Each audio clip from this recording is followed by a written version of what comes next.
করছি, একটা ফুলকপি ছিল, ফুলকপিটা ভেজেছি। এই যে ফুলকপি ভাজা দেবো, সঞ্জয় ফুলকপি ভাজাটা খাই। দাঁড়া দাঁড়া, আমি সব দেবো তারপরে। ও ছাদে চল, তো ছাদে খেতে দেবো, আজকে হেবি ঠান্ডা। আর এই যে ওলকপি দিয়ে আর মাছ দিয়ে রান্না করেছি, তো ওলকপিটা খাই। দাঁড়া, ইস নাল পড়লো আমার হাতে, আমি হাত ধুয়ে নি সব। এত জ্বালাতন করে আর ওর নাল পড়তেই থাকে। ওলকপি খাবি তো? ওলকপি দেবো? জিজ্ঞাসা করে না দিলে খাবে না। কপিটা খাই তো দিলাম। যে চ ছাদে, চ ছাদে ছাদে ছাদে আয়। ওই জল নে, জলের গ্লাসটা নে, আয়।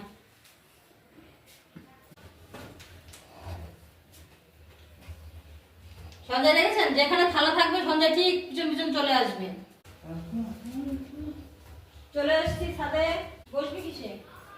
আজকে প্রচন্ড ঠান্ডা, ওর ভাতটাকে মেখে দিয়ে নিলে হবে না। বস তুই বস, আমি মাখছি, বস। দেখুন কোথায় বসতে দিলাম আর কোথায় বসছে। গ্লাসটা রাখ। ব্যস্ত শুরু হয়ে গেছে। তো সঞ্জয়ের ভাতটা মেখে দিই। মেখে দেওয়ার পরে বলছি সঞ্জয়কে কেন ছাদে নিয়ে আসলাম। মাখার টাইম দেয় না, দেখেছেন? সঞ্জয় আজকে ঠান্ডা জলে স্নান করেছে। এমনি আজকে খুব ঠান্ডা পড়েছে, হাওয়া ছাড়ছে, আর গিজার চালানোর টাইম দেয়নি। ও ঠান্ডা জলে গিয়ে দুমদাম চান করে আসতে প্রচণ্ড ঠান্ডা লেগে গেছে। তাই আমি বললাম যে চ ছাদে যেটুকু হোক একটু রোদ্দুরের তাপ তো আছে। তাই ওর ভাতটা নিয়ে ছাদে এলাম।